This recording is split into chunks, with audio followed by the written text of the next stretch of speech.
Okey, Assalamualaikum. Salam sejahtera, salam GBN, salam Malaysia. Ya. Uh, Hari ini saya hendak fokus kepada dua isu seperti mana dalam tajuk ya.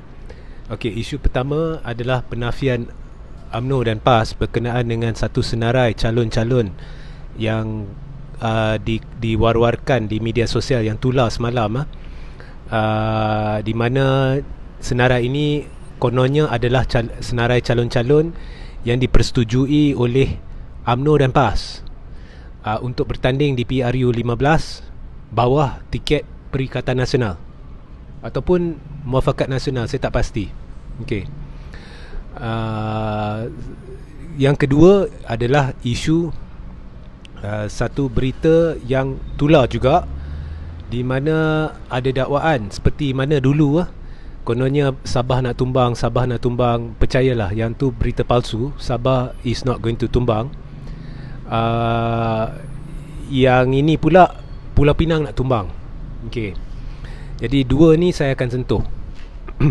So kita mula dengan senarai calon UMNO dan PAS yang kononnya akan bertanding di pilihan raya umum ke-15 yang kononnya telah dipersetujui. Ya.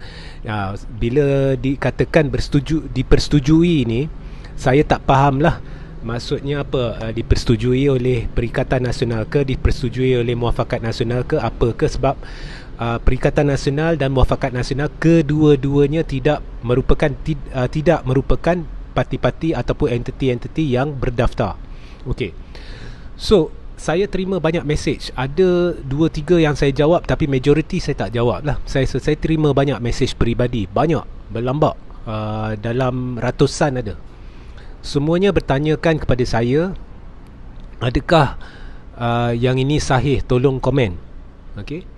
Dan dalam 2-3 yang saya jawab tu, jawapan saya mudah.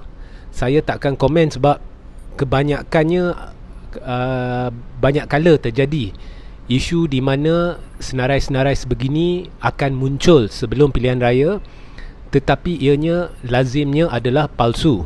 Okey. Jadi apa maksud saya? Okey, sebenarnya hari ini saya nak terangkan sedikit kepada saudara-saudari berkenaan dengan propaganda ni, dan adakah benar senarai-senarai sebegini palsu, walaupun UMNO dan PAS dah kata benda tu palsu. Dah tak benar lah, dia nafi. Tapi adakah benar ianya palsu ataupun ianya sahih, siapakah dalang dan sebagainya. So hari ini saya nak jelaskan supaya esok saudara-saudari lebih matang berfikir dan tahu menilai apabila melihat sesuatu dalam media sosial. Okey, sebelum tu saya nak petik satu insiden yang berlaku sebelum pilihan raya umum ke-14. Jadi masa tu banyak isu, even before PRU 13, banyak isu gambar-gambar yang menunjukkan ada kotak peti undi sebelah dengan teksi, kemudian dengan caption sana, oh ini bukti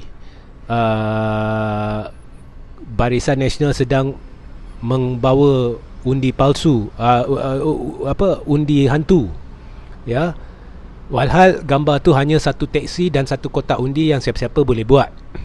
Jadi benda-benda macam ni, gambar-gambar, orang boleh percaya. Dan pada masa tu, tim-tim yang sama yang hari ini tanya saya, Regi atau JC atau Encik Ritaudin, adakah ini benar bahawa ada satu senarai, ya? Tapi orang-orang sama ni dulu yang kata benda ni palsu, jangan percaya sekadar ditunjukkan satu gambar. Jadi dulu mereka faham bahawa apabila kita ditunjukkan satu benda, kita tidak tahu pucuk pangkal dia, jadi kita tak boleh percaya. Lah ni mereka sendiri bertanyakan soalan sama. Jadi sepatutnya tak tanya. Jawapannya mudah. Apabila gambar-gambar sedemikian, senarai sedemikian tim muncul, kita tak tahu. Saya gunakan balik hujah mereka. Kita tak tahu pucuk pangkal dia. Jadi buat apa percaya? Buat apa nak buang masa bincang benda tu?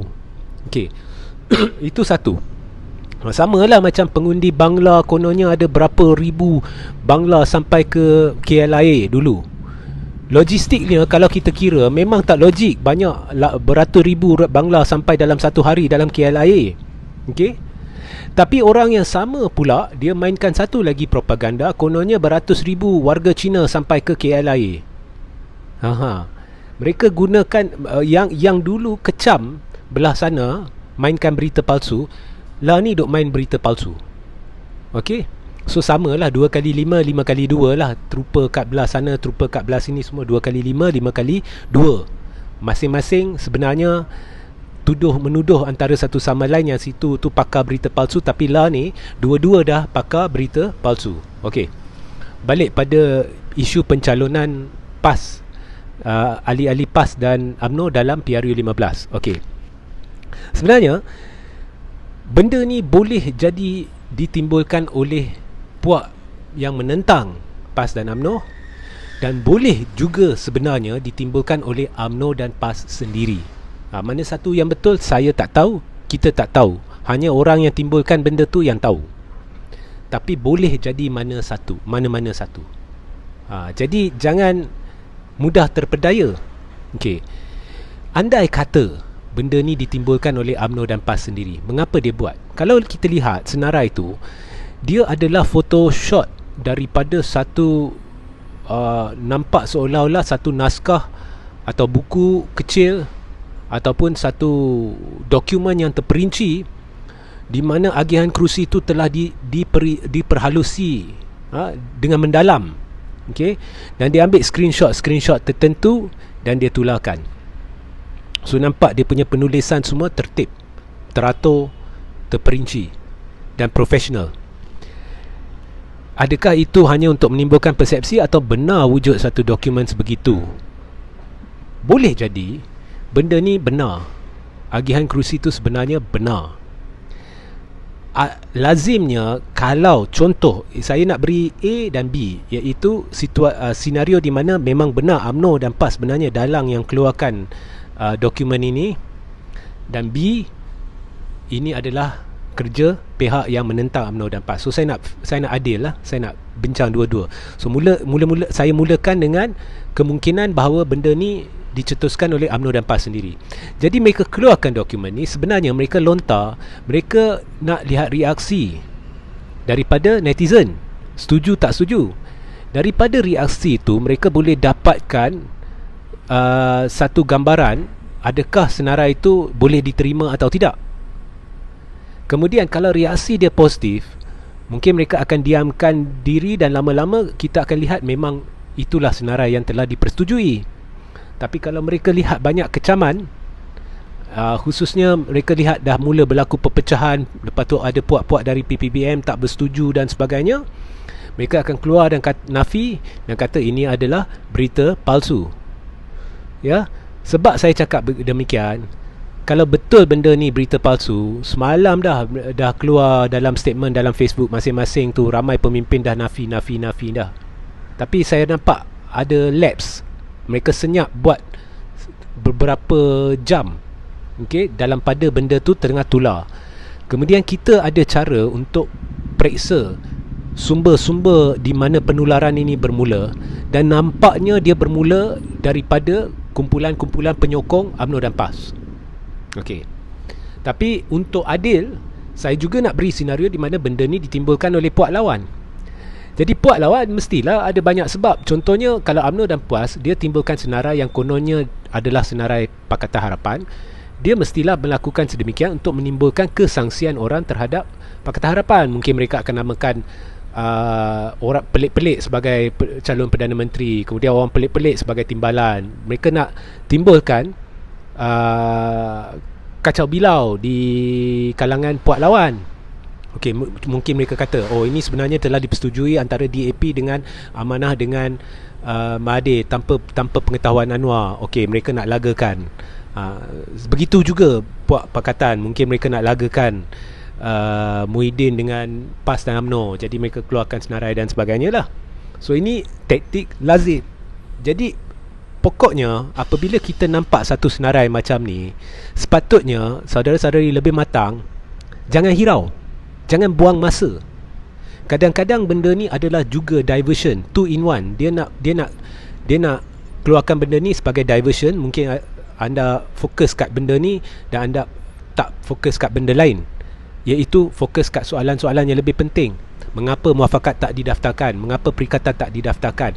Mengapa Pakatan dah keluar calon Perdana Menteri tapi masih dikecam, sedangkan perikatan masih sampai hari ini belum lagi keluarkan nama calon Perdana Menteri? Sebenarnya sini tak teratur, yang sana dah lebih teratur. Begini. So mungkin mereka nak alihkan perhatian sebab mereka dah tahu kelemahan mereka. Okey, takkan nak main ikan isu Syafiee Apdal setiap hari, lama-lama jadi lapuk. Jadi mereka timbulkan isu baru sebagai diversion. Jadi ada macam-macam sebab senarai-senarai ini keluar.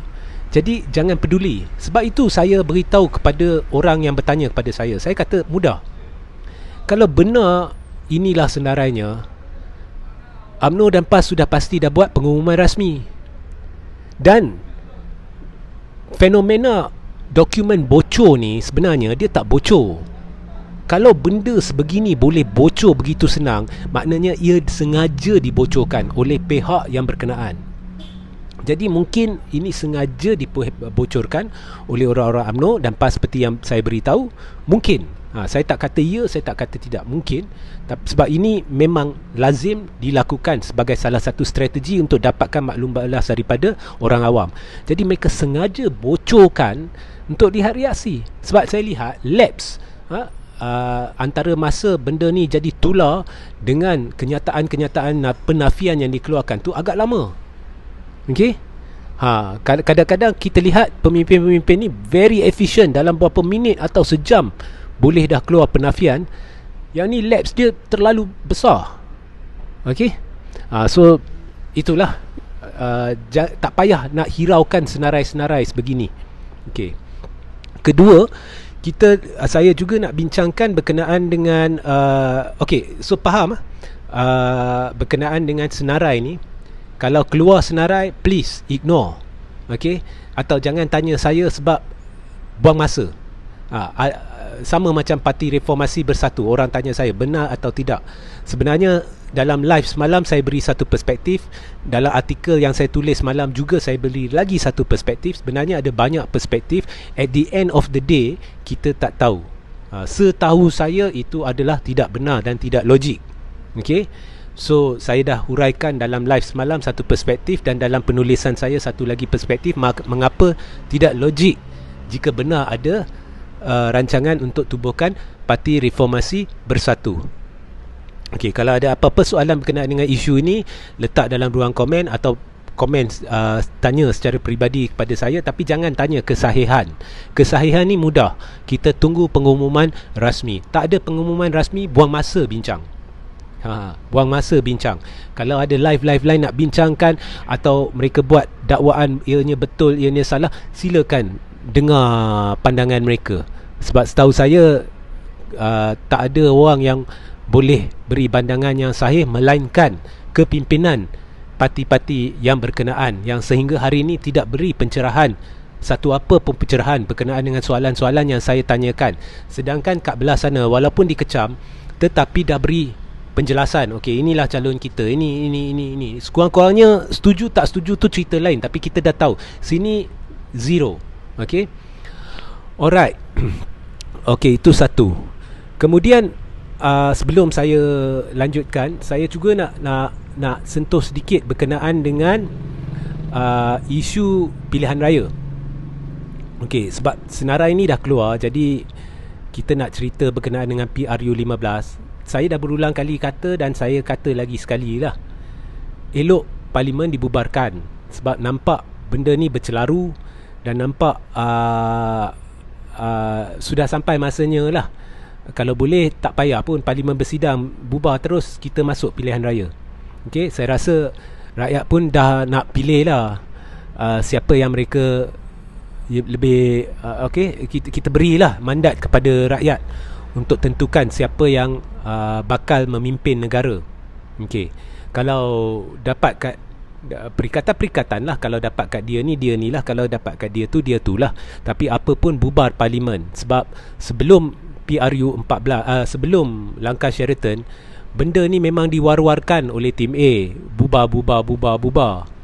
Tetapi lah ni, bila betul-betul kita minta bubar, mereka pula banyak kerana. Contohnya hari itu Tok Mat cabar bubar. Kemudian ada pula tim A kata itu pandangan Tok Mat dan sebagainya. Dan nampak dah ada perpecahan tu. Bagi saya bubar.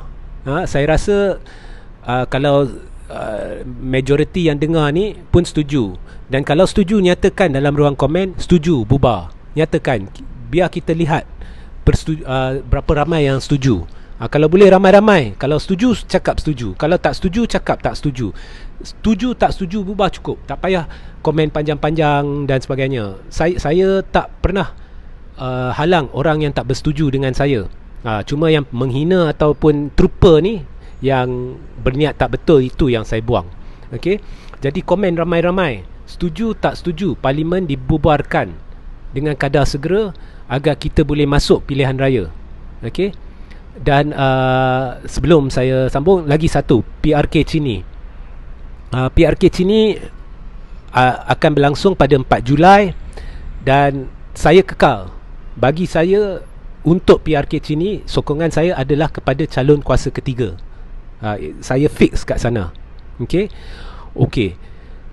Mengapa? Sebab bagi saya, dalam senario politik, kemeluk politik yang melanda ni, kita dah lihat A, kita dah lihat B, sekarang kita lihat macam mana C. Okey. Alright. Siapa calon ketiga, itu you putuskan. Sebab kita dah tahu ada Barisan Nasional dan kita dah tahu ada 2 calon bebas. Saya tak nak namakan siapa calon kuasa ketiga. Nanti kamu kata saya ni berat sebelah kepada mana-mana pihak. So antara 2 tu, kau pilih mana satu yang calon kuasa ketiga. Itu terpulang pada anda. Anda yang takrifkan siapa calon kuasa ketiga, bukan saya. Okey. So ini yang saya nak tekankan sedikit. Okey. Dan kemudian, okey, berita palsu satu. Kemudian ni apabila kita lihat masalah, sekejap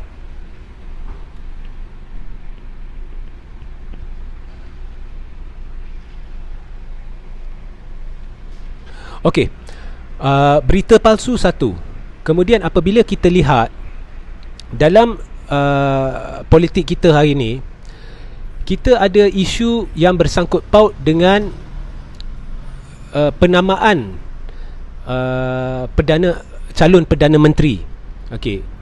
Ini sudah jadi satu perbincangan yang hangat di media sosial, di mana saya terima banyak soalan yang bertanyakan kepada saya, boleh tak Shafie Apdal menjadi Perdana Menteri? Okey, sebab dia dari Sabah. Kemudian mereka tanya pula, adakah seorang dari Sabah layak menjadi Perdana Menteri, sedangkan ada Malaysia Agreement, ada this, ada that. So banyak soalan yang ditanya kepada saya. Jawapan saya mudah. Rujuk balik kepada Perlembagaan Persekutuan. Okey. Ini untuk menjawab soalan yang ditanya kepada saya. Rujuk balik pada Perlembagaan Persekutuan.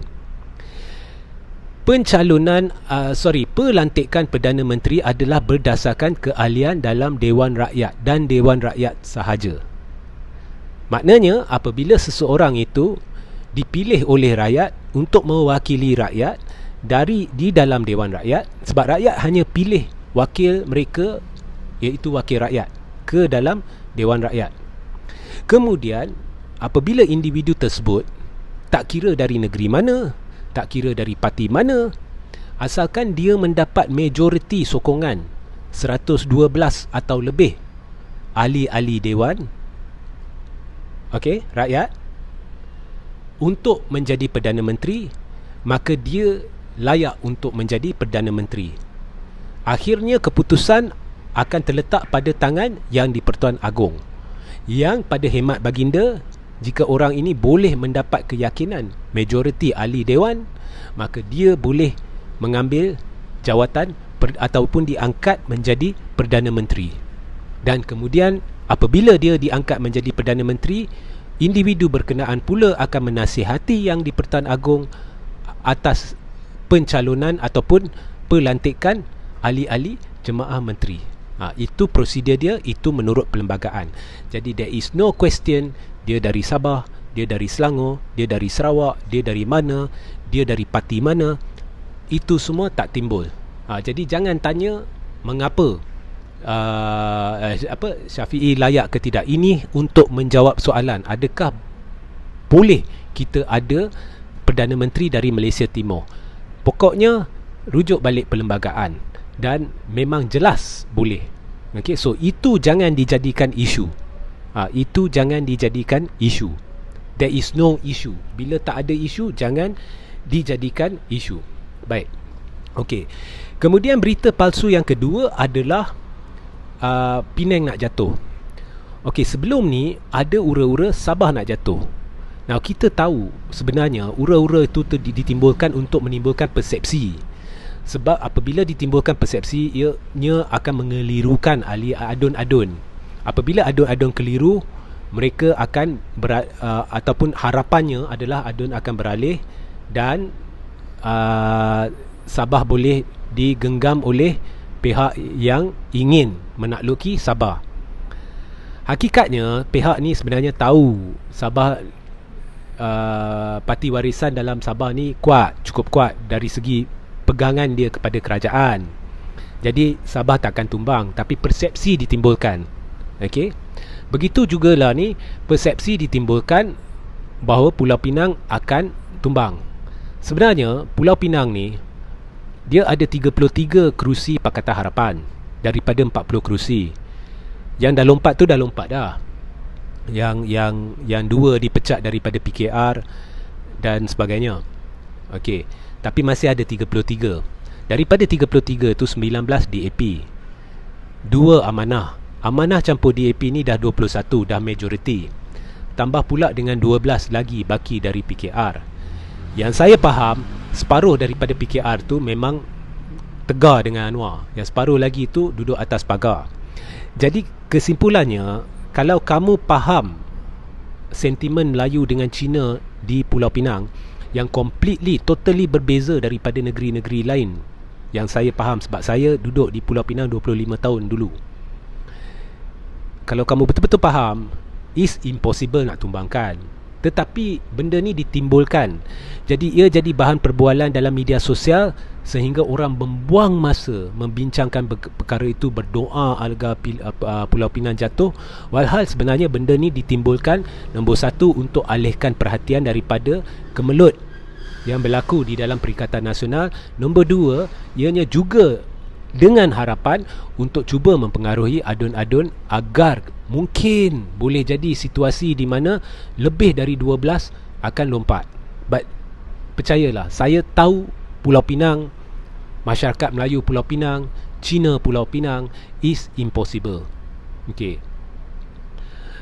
Jadi kau bacalah satu artikel yang saya tulis awal pagi tadi, di mana saya jelaskan perkara ni. Tun Abdul Razak, Allahyarham Tun Abdul Razak dulu, dia faham benda ni.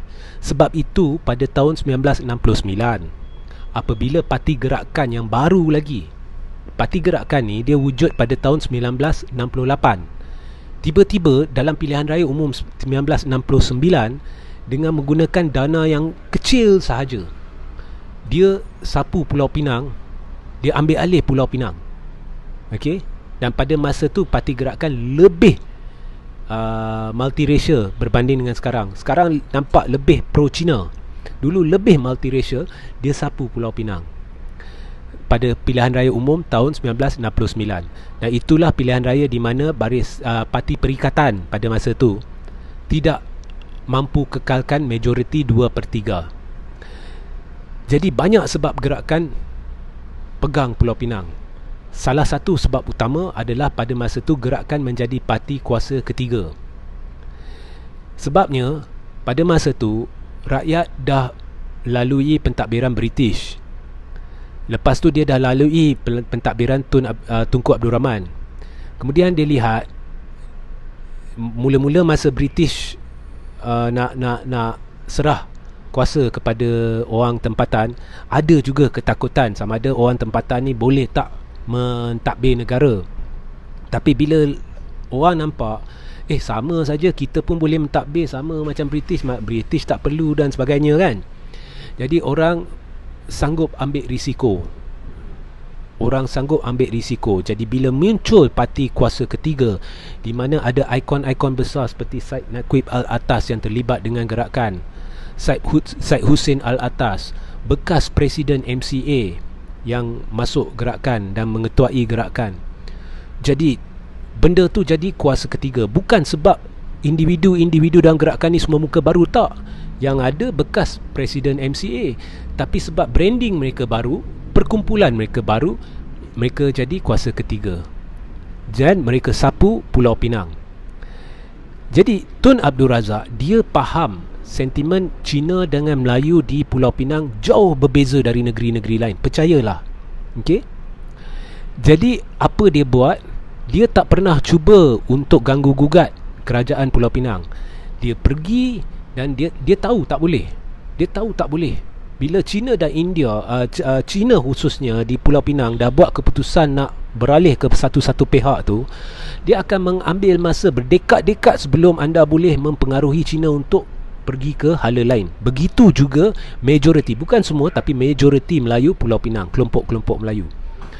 Jadi akhirnya Tun Razak dia pergi bersalam dengan gerakan dan dia ajak gerakan yang pada masa tu pembangkang untuk bersama MIC, MCA, UMNO, dan juga dia mengajak parti-parti dari Malaysia Timur dan akhirnya terbentuk Barisan Nasional pada tahun 1973. Dan dengan cara itu dia dapat balik Pulau Pinang. Okey. So itu cara Tun Razak. Tetapi dalam pilihan raya 2013 dan 2018, GE 13 dan GE 14 atau PRU 13 dan PRU 14, saya tahu Barisan Nasional ataupun pentadbiran Najib pada ketika itu membelanjakan berjuta-juta ringgit untuk cuba ambil ganggu gugat kerajaan Pulau Pinang. Dalam kedua-dua pilihan raya tu memang fail. Malah saya terlibat dengan satu dua gerakan bawah tanah untuk gerakan orang kata black ops, okey, untuk cuba ubah persepsi Cina dengan Melayu ni. Tapi ramai tak tahu penglibatan saya macam mana. Berjuta-juta ringgit dimasukkan, tak boleh. Tak ada kesan sikit pun. Malah juta-juta tu masuk ke dalam kem-kem pro DAP, pro Anwar pun ada. Mereka makan, mereka janji bermacam-macam, tetapi tak ada kesan. Tak ada kesan. Malah ada seorang dua pemimpin MCA pun ada bersekongkol dengan DAP pun ada. Kelompok-kelompok Melayu Islam kat sana bersekongkol pun ada. Tak berkesan. Jadi yang diwar-warkan kononnya kerajaan Pulau Pinang ni akan ada perubahan di Pulau Pinang ni, percayalah, palsu. Dan jika ada usaha, maknanya pentadbiran Barisan Nasional tak belajar-belajar lagi. Sebab orang-orang yang terlibat dalam usaha ni sama. Okey, tak berjaya dan tak akan berjaya. Ini bukannya soal anda suka ke Pulau Pinang berada di bawah puak tertentu atau anda tak suka ke berada di puak-puak tertentu. Ini soalnya adalah keunikan Pulau Pinang. Memang macam tu. Jadi nak pergi tumbangkan kerajaan Pulau Pinang ni, ini satu pembohongan. Tapi persepsi ditimbulkan. Sebab pada hemat saya PRU dah dekat. Jadi persepsi-persepsi ni ditimbulkan. Kalau boleh ada negeri-negeri, mereka nak rampas. Mengapa? Sebab bila dah rampas negeri, jentera-jentera pentadbiran negeri boleh digunakan pada pilihan raya untuk mempengaruhi orang. Kalau tak boleh pegang negeri, tapi tak apa, kita timbulkan persepsi bahawa negeri itu akan tumbang, supaya orang faham bahawa sebenarnya kita kuat. Okey? No, jauh daripada tumbang. Okey? Jangan berjuang atas persepsi yang palsu. Okey? Jadi bila anda berbincang benda ni, anda buang masa. Seharusnya anda berjuang untuk bertanyakan ataupun memperbetulkan kelemahan-kelemahan seperti di manakah pendaftaran muafakat, mengapakah tak daftar, siapakah calon Perdana Menteri, adakah pengagihan kerusi sudah dimuktamadkan, bagaimana PAS nak duduk di bawah siapa dan sebagainya. Benda-benda itulah yang patut anda beri fokus. Bukannya harap Pulau Pinang nak tumbang, harap Sabah nak tumbang, benda-benda yang tak akan jadi. Faham? Okey, sehingga kita berjumpa esok untuk siaran live harian kita 8.35 malam. Jangan lupa ya, masuk saluran Telegram saya, link di bawah, dan YouTube saya, link di bawah. Assalamualaikum, salam sejahtera, salam GBN, salam Malaysia.